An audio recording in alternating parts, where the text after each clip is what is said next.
الله صلى الله عليه وسلم قال صلاة الجماعة تفضل صلاة الفرد ب27 درجة. جماعت کی نماز تنہا نماز کے مقابلے میں 27 گنا بڑھی ہوئی ہوتی ہے. جی وبه بعض قال لوگوں نے اس کی حکمت کی بیان کی ہے، من جاء بالحسنۃ فلہ عشر امثالھا، ایک نیکی کا 10 گنا ثواب ملتا ہے. اور جماعت کم سے کم بڑی، ایک تو وہ ہے الاثنان فما فوقہما جماعت، 2 یا 2 سے زیادہ جماعت ہے، لیکن اصل جماعت جمع کے لیے ہے، اور جمع کا اطلاق 3 پر ہوتا ہے. تو 3 آدمی کی جماعت مان لو، اور ہر ایک کی نماز کا ثواب 10 گنا، تو 30 گنا ہو گیا. اس میں سے اصل 3 نکال لو جو نماز کا ثواب ہے، بچا کتنا؟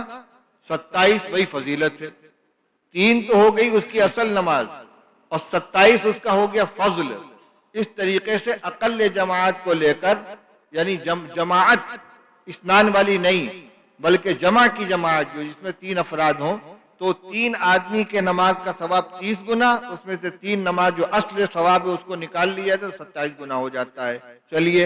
وبه قال حدثنا عبد الله بن يوسف قال حدثني الليث قال حدثني يزيد بن الهادي عن عبد الله بن خباب عن أبي سعيد أنه سمع النبي صلى الله عليه وسلم يقول صلاة الجماعة تفضل صلاة الفرد ب25 درجة.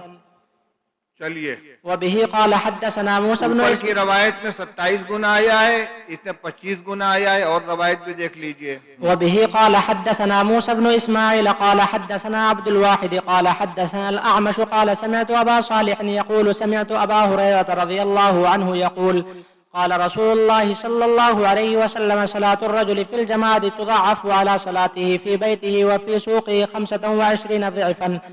وذلك لفظ بدل گیا، تضعف 2 گنا کی جاتی ہے 25 مرتبہ. ایک مرتبہ 2 گنا کیا تو 2 ہوا، پھر 2 گنا کیا تو 4 ہوا، پھر 8 ہوا، پھر 16 ہوا، پھر 32 ہوا، پھر 64 ہوا، پھر 128 ہوا، پھر 256 ہوا.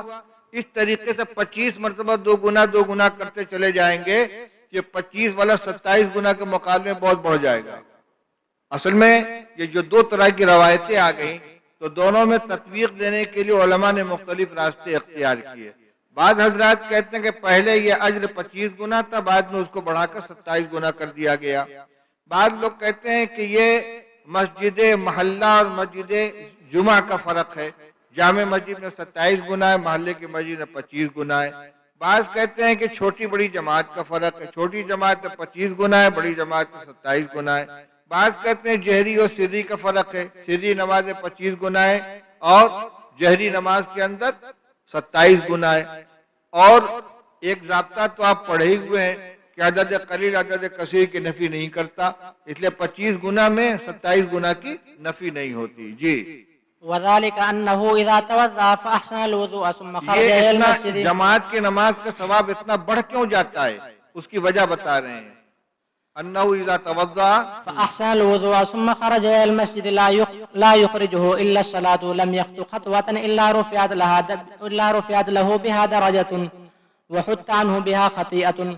فإذا صلى لم تزل الملائكة تصلي عليه ما دام في مصلاه اللهم صل عليه اللهم ارحمه ولا يزال أحدكم في صلاة من انتظر الصلاة. یہ ساری چیزیں جماعت کی نماز میں، وضو کیا، اہتمام سے وضو کیا، گھر سے نکلا، جتنے قدم اٹھائے ہر قدم لکھا جا رہا ہے، مسجد میں آیا، جماعت کا انتظار کر رہا ہے، فرشتے اس کے لیے دعائیں کر رہے ہیں. ان تمام چیزوں کو جب ملایا جائے گا تو یہ مجموعہ جو ہے وہ گھر میں اکیلے نماز پڑھنے کے مقابلے میں 25 گنا یا 27 گنا ہو جائے گا. جی. باب فضل صلاة الفجر في جماعة. اب یہ تو عام جماعت کا حکم تھا، اب خاص طور سے فجر اور عشاء الگ الگ 2 باب میں ان کی فضیلت کو بیان کر رہے ہیں، اس لیے کہ یہ آرام کا اور سونے کا وقت ہے، اور اس وقت میں اٹھ کر مسجد جانا اپنے نفس کو مارنا ہے. جی.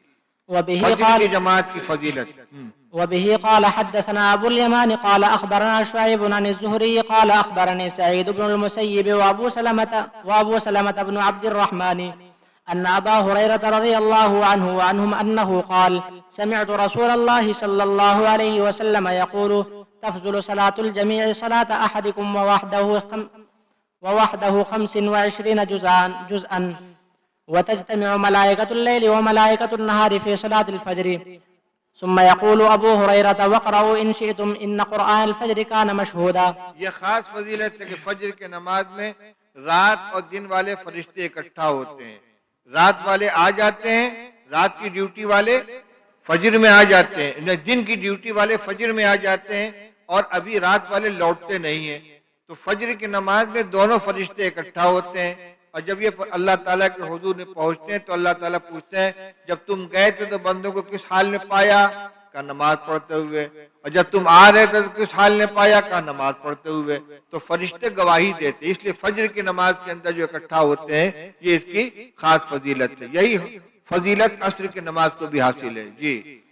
قال شعيب وحدثني نافع عن عبد الله بن عمر قال تفضلها ب27 درجة.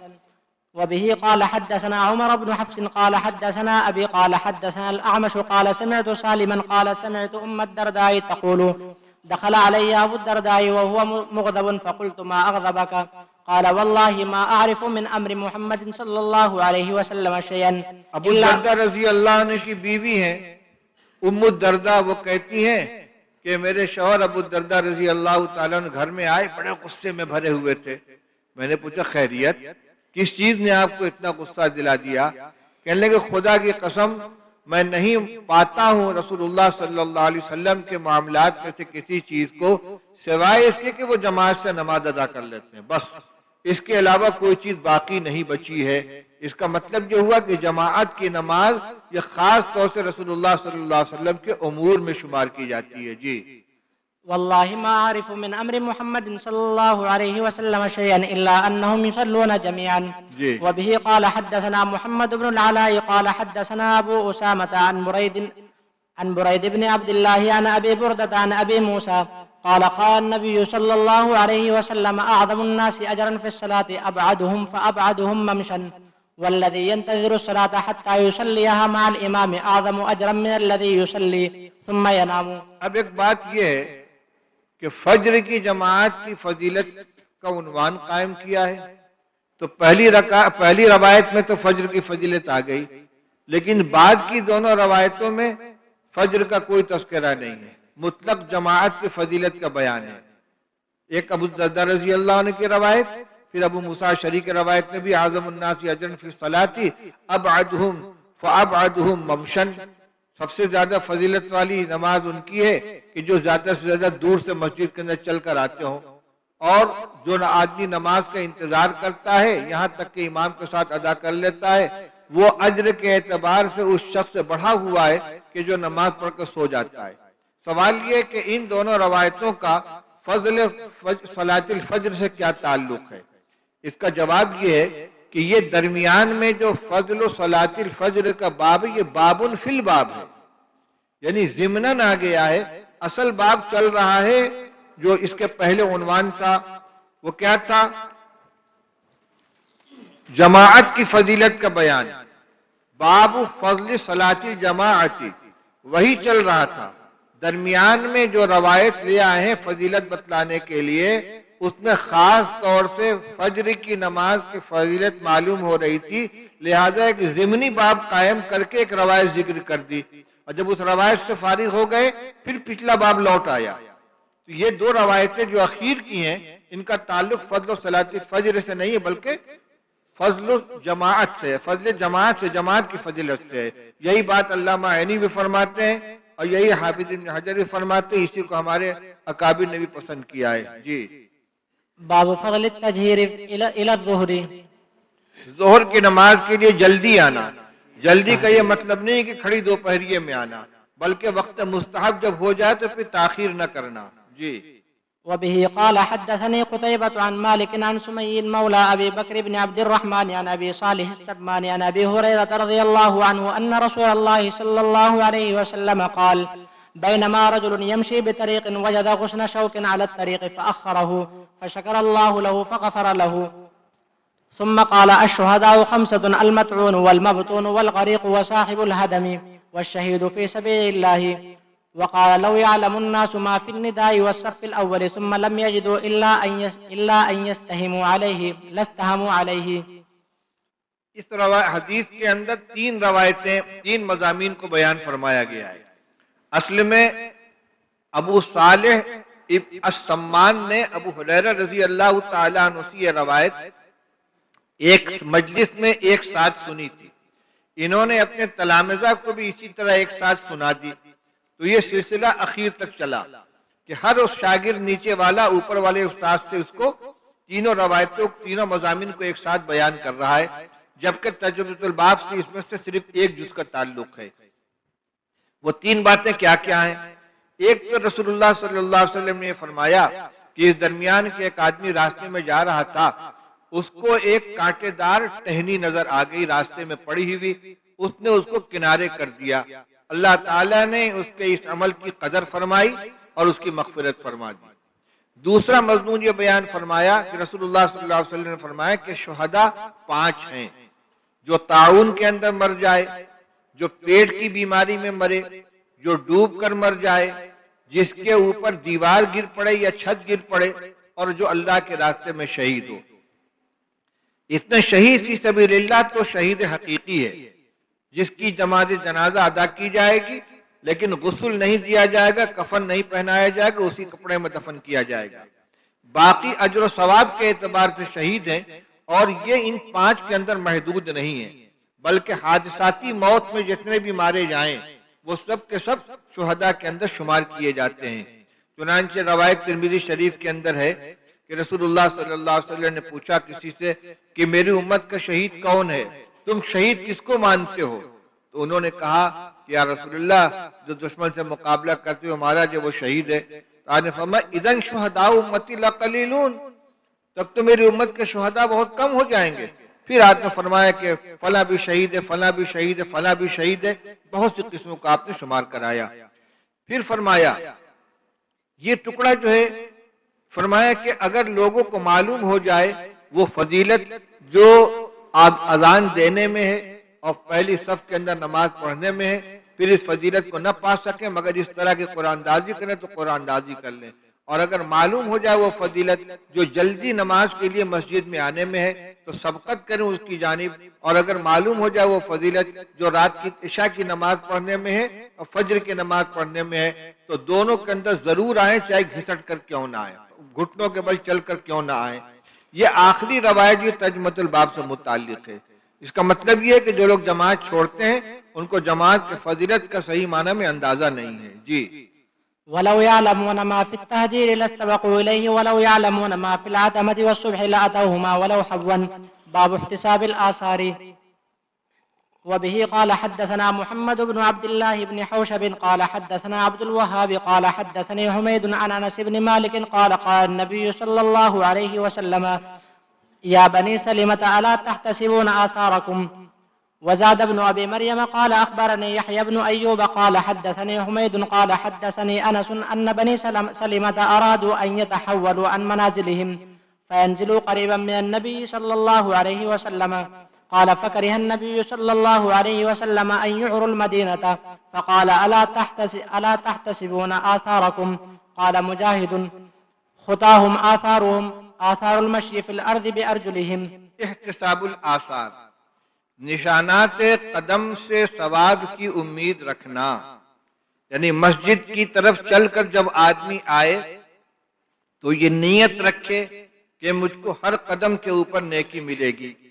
نیکیوں کے حاصل کرنے میں احتساب کا بڑا دخل ہے، چنانچہ رمضان کے سلسلے میں فرمایا من صام رمضان ایمانا واحتسابا غفر له ما تقدم من ذنبه، اور من قام رمضان ایمانا واحتسابا غفر له ما تقدم من ذنبه۔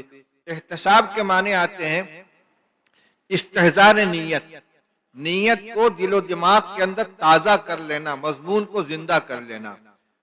روایت دیکھیے، ایک روایت ٹکڑا مختصر ہے، دوسرا مفصل ہے۔ انس رضی اللہ تعالیٰ عنہ فرماتے ہیں، یہاں یہ روایت حضرت انس حمید طویل نے نقل کی ہے، فرماتے ہیں کہ رسول اللہ صلی اللہ علیہ وسلم فرمایا اے بنو سلمہ، کیا تم اپنے قدموں کے اوپر ثواب کی امید نہیں رکھتے؟ یہ کب فرمایا تھا؟ ابن ابی مریم کی روایت سند کے ساتھ انس رضی اللہ عنہ فرماتے ہیں کہ بنو سلمہ نے ارادہ کیا اس بات کا کہ وہ منتقل ہو جائیں اپنی قیام گاہوں سے اور نزول کریں مسجد نبوی کے قریب. من النبی کا مطلب مسجد نبوی کے قریب. بنو سلمہ کے مکانات مسجد نبوی سے فاصلے پر تھے. ایک روایت میں خلت البقاع حول المسجد، مسجد نبوی کے ارد گرد کچھ جگہیں خالی ہوئی تو بنو سلمہ نے چاہا کہ ہم اپنے مکانات سے منتقل ہو کر یہاں آ کر اپنے خیمے لگا لیں تاکہ مسجد سے قریب ہو جائیں. اس پر رسول اللہ صلی اللہ علیہ وسلم نے ان سے یہ فرمایا، کیا فرمایا؟ فَقَرِهَ النَّبِيُّ صلی اللہ علیہ وسلم أَن يُعْرُوا الْمَدِينَةَ، تو رسول اللہ صلی اللہ علیہ وسلم نے اس بات کو پسند نہیں فرمایا کہ مدینہ کو وہ ویران کریں. جہاں تک آبادی مسلمانوں کی پھیل چکی تھی، جب وہاں سے منتقل ہو کر ادھر آ جاتے تو آبادی سمٹ جاتی. آپ نے آباد حصے کو ویران کرنے کو پسند نہیں فرمایا، اور آپ نے یہ فرمایا کہ الا تحتسبون آثارکم، اثر کے معنی نشان قدم، کیا تم اپنے نشانات قدم پر ثواب کی امید نہیں رکھتے؟ قال مجاہد خطاہم آثار المشی فی الارض بارجلہم، خطا کہتے ہیں زمین کے اوپر پڑنے والے جو نشانات ہوتے ہیں پاؤں رکھنے سے، اس کو کہتے ہیں. چلیے باب فضل صلاة العشاء والجماعت. اوپر جو فجر کی جماعت کی فضیلت بیان کیا تھا خاص طور سے، اب عشاء کی جماعت کی فضیلت بیان فرما رہے ہیں. جی وبه قال ایک تو حدثنا عمومی فضیلت ہے تمام نمازوں کی جماعت کی، اور خاص فضیلت فجر کی اور عشاء کی بیان فرمائیں. جی وبه قال حدثنا عمر بن حفص قال حدثنا أبي قال حدثنا الأعمش قال حدثني أبو صالح عن أبي هريرة رضي الله عنه أنه قال قال النبي صلى الله عليه وسلم ليس صلاة أثقل على المنافقين من الفجر والعشاء ولو يعلمون ما فيهما لاتوهما ولو حبوا لقد هممت أن آمر المؤذن فيقيم ثم آمر رجلا يؤم الناس ثم آخذ شعلا من نار فأحرق على من لا يخرج إلى الصلاة بعد. چلیے روایت آ چکی ہے. باب اثنان فما فوقهما جماعة. دو یا دو سے زیادہ جماعت ہیں، یعنی اگر ایک سے زیادہ دو آدمی بھی ہو جائیں تو الگ الگ پڑھنے کے بجائے جماعت سے نماز ادا کرنی چاہیے. امام بائیں کھڑا ہوگا اور مقتدی اس کے دائیں. جی وبه قال حدثنا مسدد قال حدثنا يزيد بن زريع قال حدثنا خالد عن أبي قلابة عن مالك بن الحويرث عن النبي صلى الله عليه وسلم قال إذا حضرت الصلاة فأذنا وأقيما ثم ليؤمكما أكبركما. مالک ابن حویرث اپنے بھائی کے ساتھ حضور کی خدمت میں آئے تھے. جب یہ واپس جانے لگے تو حضور نے ان کو ہدایت دی کہ جب نماز کا وقت آ جائے تو دونوں اذان دینا، اقامت کہنا. اس کی تشریح آ چکی ہے. یہ ذمہ داری دونوں کو دی جا رہی ہے، مگر اذان و اقامت کا عمل ایک ہی فرد کرے گا. مطلب یہ کہ اذان و اقامت باقاعدہ ہونی چاہیے، اور تم میں کا جو بڑا ہے وہ امامت کر لے گا. آپ نے یہ نہیں فرمایا کہ تم امامت کر لینا، تاکہ ضابطہ معلوم ہو جائے کہ جو بڑا ہے اس کو امامت کرنے کا حق ہے، کیونکہ یہ علم و قرأت کے اندر مساوی تھے. اگر علم و قرأت کے اندر تفاوت ہو تو عالم مقدم ہوگا، پھر اقرا مقدم ہوگا. جب ان دونوں کے اندر مساوات ہو تو پھر اکبر مقدم ہوگا. جی باب من جلس في المسجد ينتظر الصلاة وفضل المساجد. جو آدمی مسجد میں انتظار صلاۃ کے اندر بیٹھا ہوا ہے اس کی فضیلت، اور خود مسجدوں کی فضیلت. یعنی ایک تو انتظار کی فضیلت ہے، ایک مسجد میں بیٹھنے کی فضیلت ہے. تو دو فضیلتیں اکٹھا حاصل ہوں گے اس کو جو نماز کا انتظار کر رہا ہو مسجد میں بیٹھ کر. جی وبه قال حدثنا عبد الله بن مسلمة عن مالك عن أبي الزناد عن الأهرج عن أبي هريرة رضي الله عنه أن رسول الله صلى الله عليه وسلم قال الملائكة تصلي على أحدكم ما دام في مصلاه ما لم يحدث اللهم اغفر له اللهم ارحمه لا يزال أحدكم في صلاة ما كانت الصلاة تحبسه لا يمنعه أن ينقلب إلى أهله إلا الصلاة. مسجد میں بیٹھا ہوا ہے، نماز کے انتظار میں ہے، تو فرشتے اس کے لیے دعائیں کرتے رہتے جب تک اس کا وضو نہ ٹوٹے، یعنی نماز کی تیاری کر کے بیٹھا ہوا ہے. تو اب یہاں دو فضیلتیں اس کو حاصل ہو رہی ہیں. یہ جو خاص فضیلت ہے فرشتوں کو دعا کی، یہ گھر پر حاصل نہیں ہوگی، مسجد میں رہنے پر حاصل ہوگی اور نماز کے انتظار کرنے پہ. تو ایک تو فضیلت مل رہی ہے اس کو انتظار صلاۃ کی، دوسری فضیلت مل رہی ہے مسجد میں رہنے کی. جی وبه قال حدثنا محمد بن بشار قال حدثنا يحيى عن عبيد الله قال حدثني خبيب بن عبد الرحمن عن حفص بن عاصم عن أبي هريرة رضي الله عنه عن النبي صلى الله عليه وسلم قال سبعة يظلهم الله في ظله يوم لا ظل إلا ظله الإمام العادل وشاب نشأ في عبادة ربه ورجل قلبه معلق في المساجد ورجلان تحابا في الله اجتمعا عليه وتفرقا عليه ورجل طلبته ذات منصب وجمال فقال إني أخاف الله ورجل تصدق إخفاء حتى لا تعلم شماله ما تنفق يمينه ورجل ذكر الله خاليا ففاضت عيناه. اس روایت میں یہ بیان فرمایا ہے رسول اللہ صلی اللہ علیہ وسلم نے کہ 7 لوگ ہوں گے جن کو اللہ تعالیٰ اپنے سائے میں جگہ عطا فرمائیں گے جس دن کے اس کے سائے کے علاوہ کوئی سایہ نہ ہوگا. اللہ کا سایہ کیا ہوگا؟ ظاہر بات ہے کہ دنیا میں جس طرح اجسام کے سائے ہوتے یہ مراد نہیں ہے، یہ اضافت تشریفی ہے. جیسے بیت اللہ، کعبۃ اللہ، اور جیسے خلیفہ کو ظل اللہ فی الارض کہا جاتا ہے.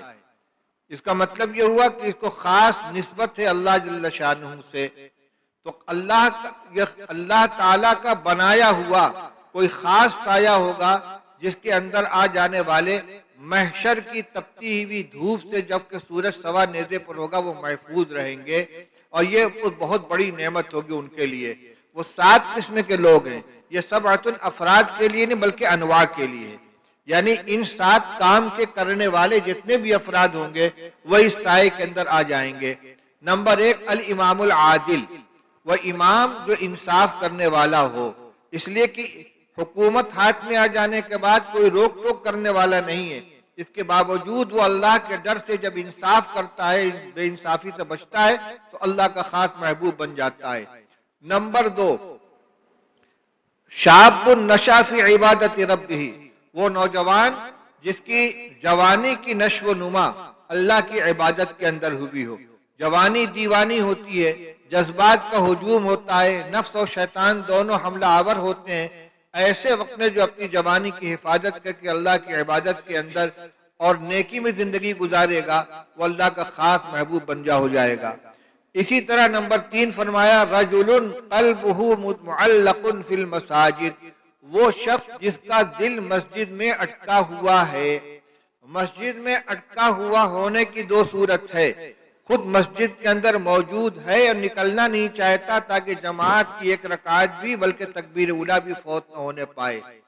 دوسری صورت یہ کہ گھر میں ہے لیکن کان لگا ہوا ہے، چو گوش روزہ دار بر اللہ اکبر کہ مسجد سے اذان کی آواز سنائی دے اور لپک کر مسجد میں پہنچوں تو دل گھر میں، اگر جسم گھر میں ہے لیکن دل اس کا مسجد کے اندر اٹکا ہوا ہے. ورجلان، یہی ٹکڑا جو ہے یہ ترجمۃ الباب سے متعلق ہے. نمبر 4 وہ 2 آدمی جو اللہ کے نسبت سے آپس میں محبت رکھتے ہوں، خالص لوجہ اللہ، محبت تو کسی دنیاوی غرض کی بنا پر نہ ہو. اکٹھا ہوتے ہوں تو اللہ ہی کی خاطر اور جدا ہوتے ہیں تو اللہ ہی کی خاطر. نمبر 5 رجل